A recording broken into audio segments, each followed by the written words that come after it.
Samantala, nakarating na sa tuktok ng Mount Everest ang mga Filipino climbers na sina Geno Pangriban at Miguel Mapalad ng Philippine 14 Peaks Expedition Team. Maliban sa mga ito, kasama rin si Rick Rabe na ika-9 na Pilipino na nakatuntong sa naturang bahagi ng bundok.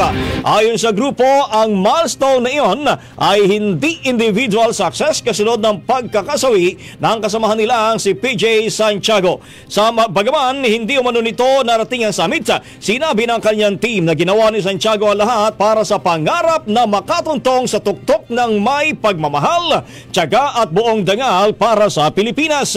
Ang unang mga Pinoy na nakatuntong sa summit ay noong 2006 sa magkakahiwalay na expeditions ni na Leo Oracion, Pastor Imara at Romy Garduze, pati na rin ang kay Dale Benohar. Ang bahaging ito ay hatid sa atin ng Yummyvit ES2 Oral Drops. Simulang tuparin ang pangarap ng iyong anak. And stunting now,